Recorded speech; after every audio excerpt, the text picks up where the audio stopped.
Hola, bienvenidos a un repaso más de la lección de escuela sabática, la lección número 7, el pacto con Abraham. Después de un tiempo de peregrinaje a través de Canaán, Dios decidió concretar su pacto con Abraham a través de varias visiones. Abraham creyó, Sara se impacientó, finalmente Dios mismo se apersonó para aclarar las cosas. Como lo colofón, mientras habla cara a cara con el Señor del universo, Abraham se olvida de sí mismo e intercede por los posibles justos de Sodoma. Todos estos eventos en la vida de Abraham fueron narrados durante esta semana en nuestra escuela sabática. Espero que hayas estudiado muy bien. Hay algo que podemos destacar de entre todos estos eventos que vamos a ver en estos breves minutos.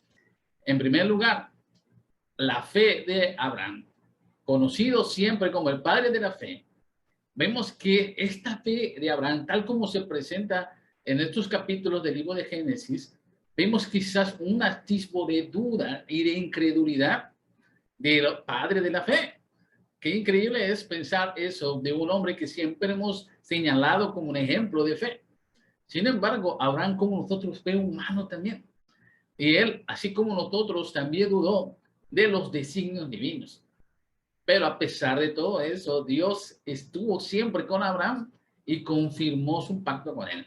Dios también quiere establecer un pacto contigo de una manera tan íntima, tan real, tan verdadera, que él desea que tú, tanto como Abraham, te conviertas también en un pilar de la fe. Porque si hay algo que el mundo necesita en estos momentos es fe. Hay tantas dificultades, tantos problemas, tantos futuros tan imposibles, tan difíciles, que necesitamos ver que Dios tiene el control siempre, y eso solamente lo podemos ver a través de los ojos de la fe. Esperemos que esta lección nos haya ayudado a acrecentar esa relación con Dios, pero vamos a ir paso por paso para entender. Vamos al primer versículo. Lo encontramos en el libro de Génesis, capítulo 15, versículo 6. Y creyó a Jehová y le fue contado por justicia.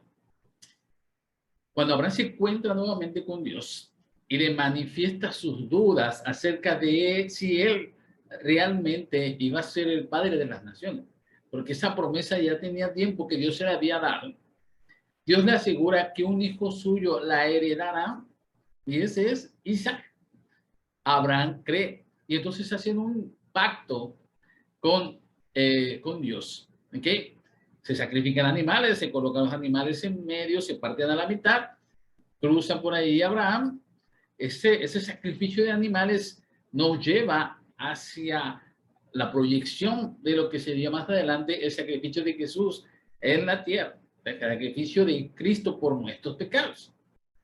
Si dan cuenta, en el versículo 11 del capítulo 15 encontramos que las aves acechaban los animales sacrificados y tenían que ser espantados. ¿Sí?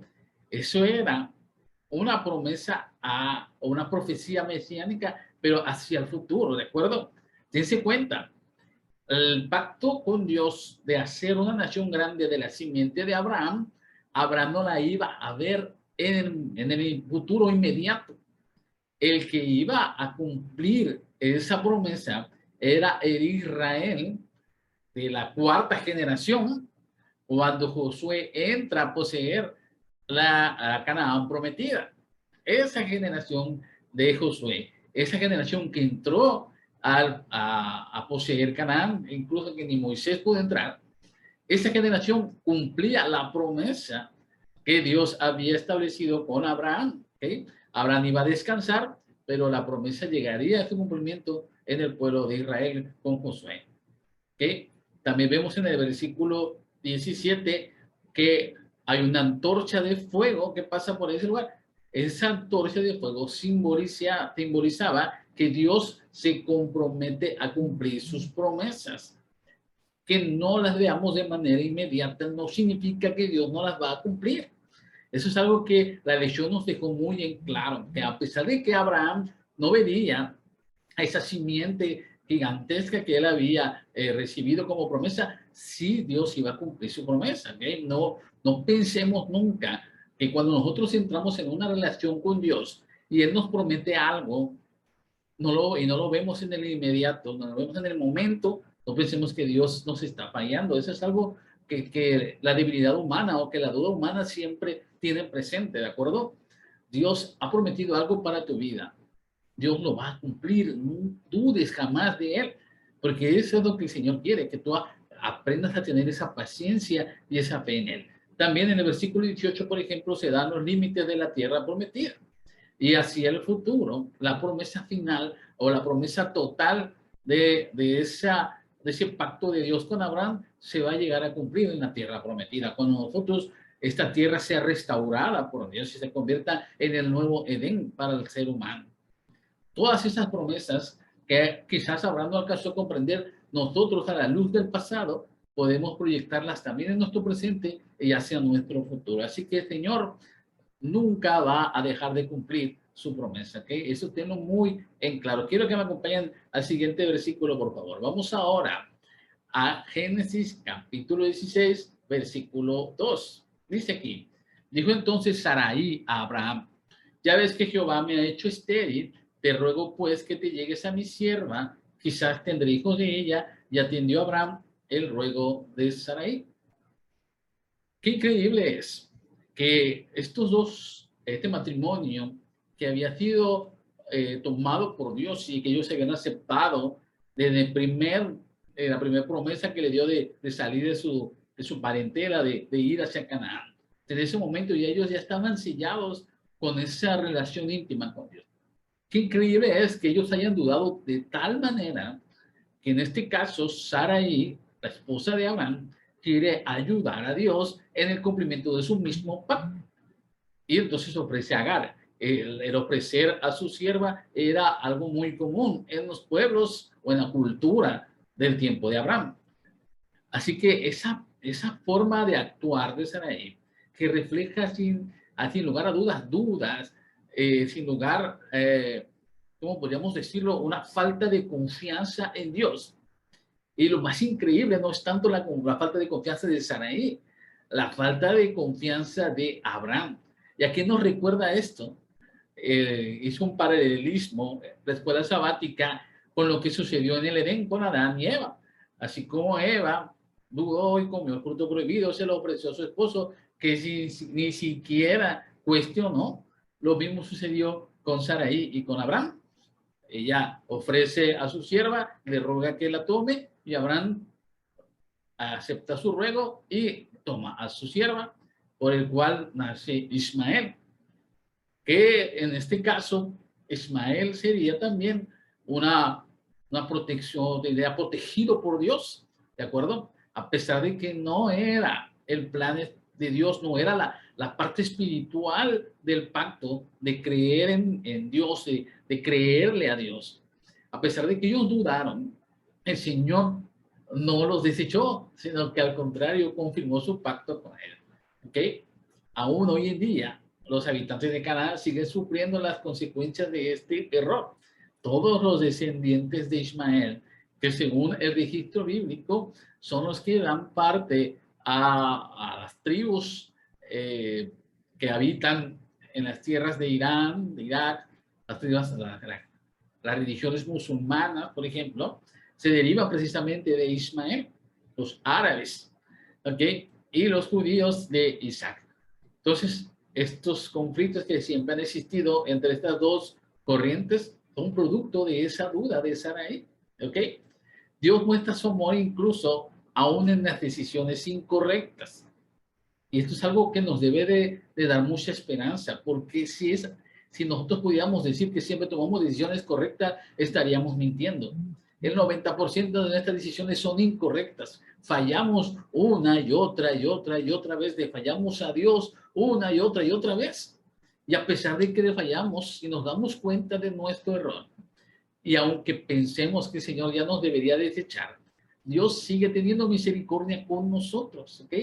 Él promete protección, así como se la prometió a Agar y a Ismael cuando se presenta ante ella, porque Dios calla cuando Abraham y Sarai hacen ese tipo de actos de querer ayudarlo, pero se presenta, aparece a Agar y a Ismael y les promete protección. También hay una nación grande de Ismael, pero esa no era la promesa, era sobre Isaac, porque de ahí vendría la simiente del Mesías prometido. Entonces, a pesar de los errores tan graves que ellos tuvieron, Dios no los desechó, Dios no los rechazó, Dios los arropó, los perdonó y ahora son los pilares de nuestra fe. ¿Qué más puede hacer Dios por ti? Dios te puede perdonar. Tienes que acercarte a Él. No hay ningún pecado que Dios no pueda perdonar, pero pídelo con fe, que Él haga ese cambio en tu vida, esta transformación para que no vuelvas a pecar. Pero no solamente se queda ahí la lección de escuela sabática. Acompáñame al siguiente versículo. Vamos a ver la señal del pacto. Génesis capítulo 17, versículo 11. Si consideraréis pues la carne de vuestro prepucio y será por señal del pacto entre mí y vosotros. Por más de 10 años, Dios guarda silencio. Finalmente decide matizar las condiciones del pacto y comienza hablando de una señal. En los libros de Deuteronomio, de Jeremías y Romano, tanto Moisés como Jeremías y Pablo vieron en esta señal de la circuncisión más que un mero acto físico. Pablo, por ejemplo, hablaba de la circuncisión del corazón. Fíjate nada más que este acto de circuncidar, este acto físico, que sería de llevar a la israelita a que cortara una parte de su órgano sexual, en el caso de prepuncio, esa parte de derramar sangre también tiene implícito el sacrificio de Jesús, ¿ok? No es algo que está hecho al azar. No es algo que el Señor se le haya ocurrido porque quiso hacerlo, sino que tenía una proyección también hacia establecer que si no hay redención del pecado sin derramamiento de sangre, ¿ok? Entonces el pacto va más allá de la descendencia física de Abraham, ¿ok? Se refiere a la obra de la simiente mesiánica, al sacrificio de Jesús que garantiza la vida eterna de los que aceptan por fe. Esta promesa entonces se reflejó en el cambio de los nombres de Abraham y Sarai. Abraham, que significaba padre exaltado, ahora es señalado como Abraham, que significa padre de muchedumbres. Sarai, que era mi princesa, ahora es Sara, que es la princesa de todos. Esa universalidad de los nombres de Abraham y de Sara también lleva implícito que la promesa del pacto, la promesa de un perdón total para tu pecado a través de la muerte expiatoria de Cristo, sería proyectada a todos aquellos que aceptaran por fe este sacrificio, no solamente a los que se circuncidaron. La circuncisión en su momento simbolizó algo especial para la permanencia dentro del pueblo de Israel. Cuando Israel falla en su obra de reflejar la imagen de Dios y esa promesa se traslada ahora a todo aquel que creyera en Jesús, entonces la circuncisión ya no se hizo necesaria. Por eso en el Nuevo Testamento vemos tantos conflictos respecto a esto con Pedro y Pablo. Ya no era necesaria porque ahora solamente a través de aceptar el santo bautismo nosotros pasamos a entrar en ese pacto con Jesús cuando declaramos públicamente que nos entregamos a Él y que pedimos que Él perdone nuestros pecados, aceptamos su sacrificio en mi vida y por ende la redención de mi pecado. Entro en ese pacto, ya no es necesario circuncidarme. En su momento la circuncisión fue algo gráfico para el pueblo de Israel que le permitía recordar una y otra vez que eran un pueblo especial, un pueblo escogido por Dios, un pueblo que iba a reflejar la gloria de Dios y que iba a conquistar al mundo de manera espiritual a través de ese tipo de relación que Dios quería tener con ellos. Entonces nosotros podemos entender ahora a la luz del Antiguo Testamento que el Señor tenía un plan muy específico para su pueblo. Vamos a ver el siguiente versículo, porque no solamente se queda ahí. Hay una confirmación también de la promesa. Vamos a ver lo que dice Génesis capítulo 18, versículo 14. ¿Hay para Dios alguna cosa difícil? Al tiempo señalado volveré a ti, y según el tiempo de la vida, Sara tendrá un hijo. Ante la idea de tener un hijo de Sara, Abraham se desconcertó. 90 años son muchos años para que una mujer pueda tener hijas. Génesis 17:17 va ese señalamiento de Abraham. Fíjate nada más, tantos años que tenía Abraham y seguía dudando. Increíble. Pero ese es el padre de la fe. Dios decide hablar personalmente con Abraham. O sea, ya te prometí muchas veces, ya hicimos un pacto, ya hicimos un sacrificio, ya hicimos un rito, ya establecí contigo una forma de confirmarnos a través de la circuncisión. ¿No te queda claro todavía, Abraham, que yo voy a cumplir mi promesa? Me presento ante ti. Entonces, los viajeros que llegan, que son los ángeles que se presentan ante Abraham, son esa forma de que Dios se acerca a aclararle a Abraham que él realmente sería el padre de muchedumbres. Lo más gracioso es que en estos versículos del libro de Génesis, capítulo 17, encontramos a la risa como algo que pareciera ser que lo tomamos a la ligera. Sin embargo, Dios no lo toma a la ligera. Fíjense nada más. Primero, Abraham se ríe cuando Dios dice que Sara va a tener un hijo a su vejez. Se rió por incredulidad, se rió por nerviosismo, no lo sabemos, pero la Biblia destaca la risa de Abraham. Después, cuando Sara se entera, se dice también en el versículo que se ríe, quizás de manera burlona, como yo, chicas, ya había dejado sus días, entonces se ríe. Increíblemente, Dios también se ríe. ¿Cómo se ríe? Porque el significado de Isaac es el que ríe. Fíjense nada más, Ismael es el que escucha, pero Isaac es el que ríe, la risa de Dios, porque Dios quería que Abraham y Sara comprendieran al final que a pesar de todo lo que tú quieras creer, a pesar de tu incapacidad humana de confiar en Dios, Dios no te abandona. Dios va a estar contigo. A pesar de que creas que es muy difícil tu problema, que no hay salida, que las cosas que Dios te ofrece parecen ridículas, a pesar de que te rías de manera burlona, Dios va a cumplir siempre su promesa. Él nunca va a dejar de amarte, nunca va a dejar de protegerte, nunca va a dejar de buscarte, porque eres lo más precioso, tan precioso, que Cristo viene a morir por ti. Y eso no es cuestión de risa, es cuestión de alegría y de gozo, saber que ese Dios hermoso, todopoderoso, descendió a esta tierra, se acercó a mí. Cuando los ángeles se acercan a Abraham, Abraham en forma reverente los atiende y muestra su hospitalidad. Qué importante es que nosotros sigamos el ejemplo de ese padre de la fe. Ya él ya no tenía ninguna duda, porque cuando ve a esos hombres, él solamente tiene expresiones de alabanzas, porque reconocía en ellos a Dios. Sabía que eran enviados por Dios. Algo le decía en su corazón y él al verlos confirmó su fe.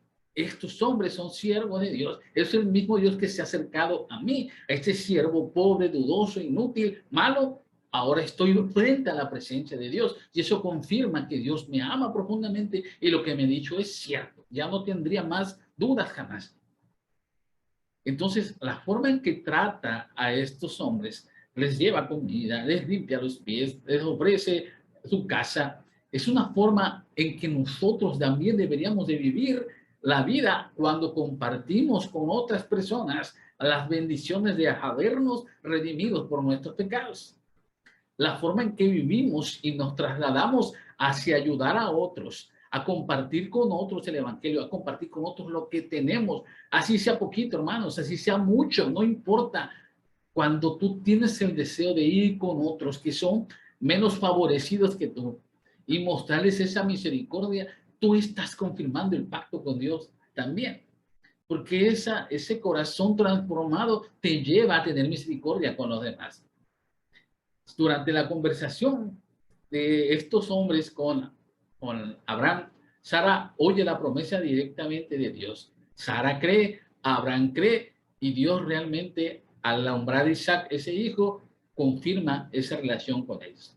Entonces Abraham ya no tenía duda. Y lo que es más importante, como la fe de Abraham se fortalece con este encuentro personal, como la fe de Sara se fortalece también, Abraham se convierte ahora en un portador de bendiciones también.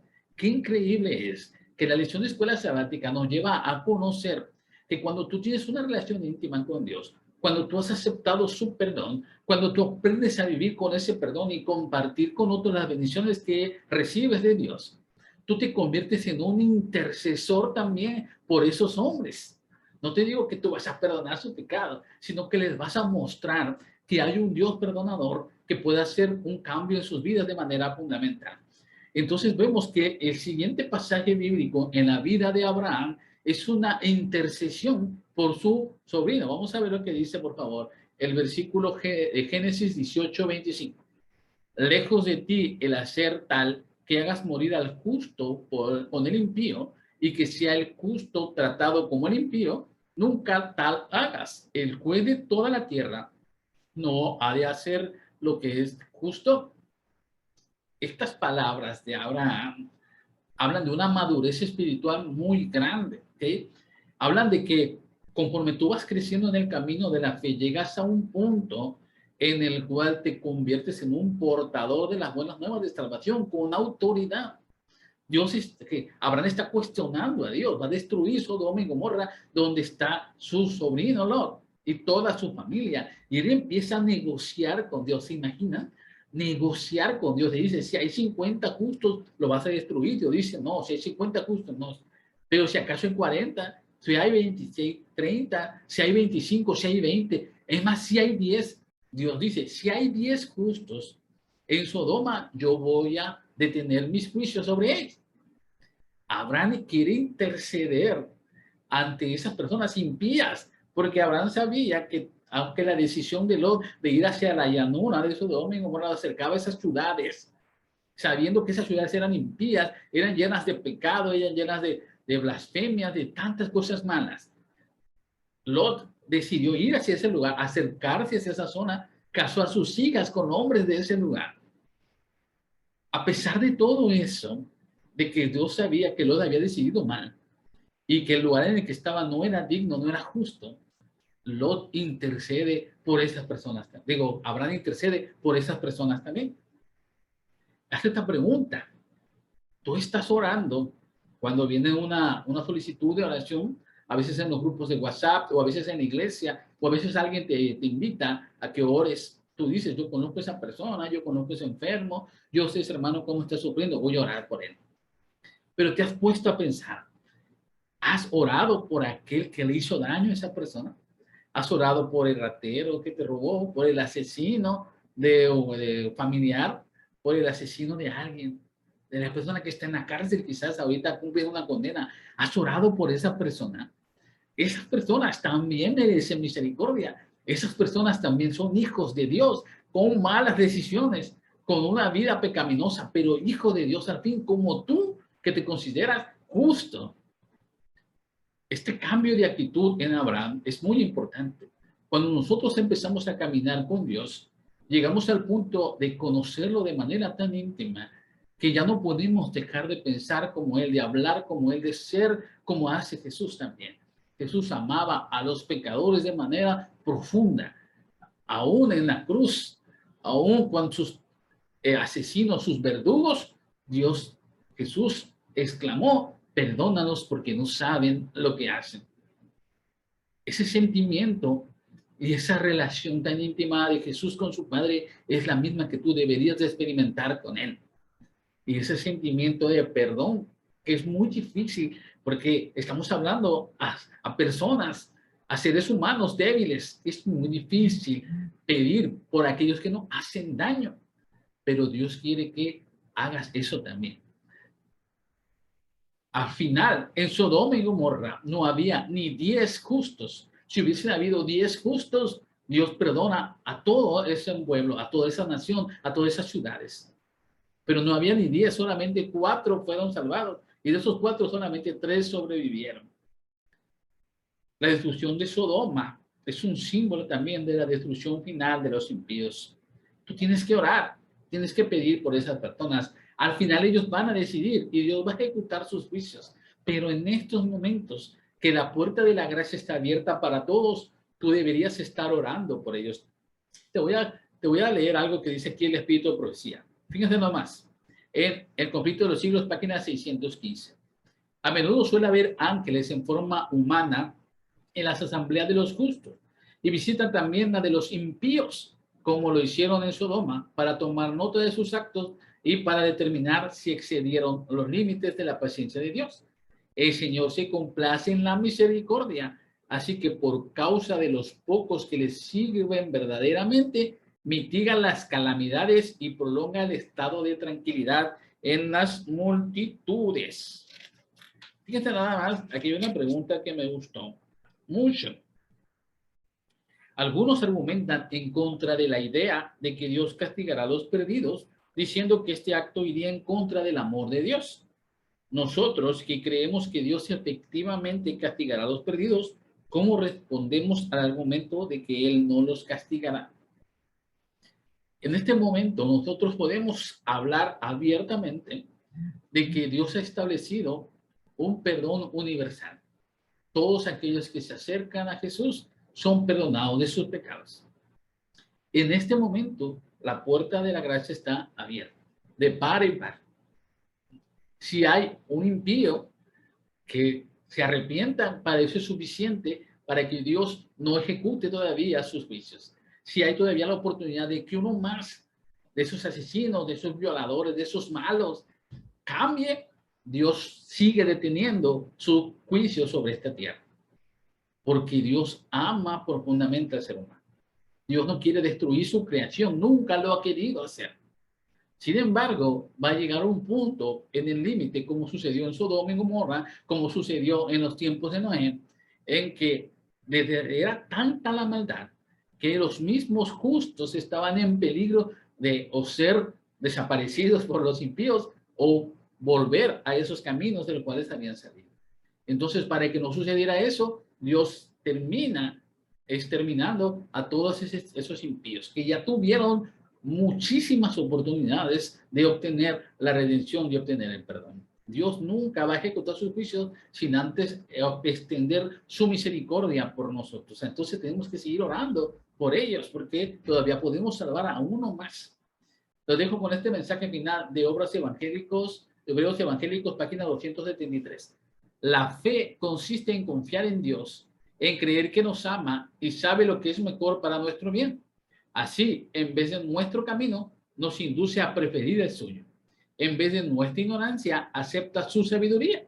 En vez de nuestra debilidad, su fuerza. En vez de nuestro pecado, su justicia.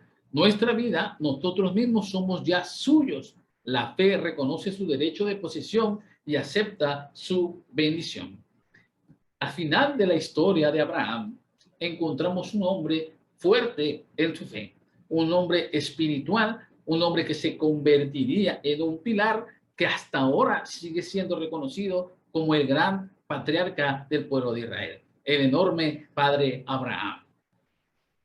Quizás tú no eres Abraham y que quizás tú no tienes esa promesa divina, pero ¿sabes qué? Tú como Abraham también estás en el camino de la redención. Abraham está descansando en su tumba, esperando el cumplimiento de su promesa. Él iba a ser resucitado cuando Cristo venga. Tú tienes la misma promesa con la que durmió Abraham.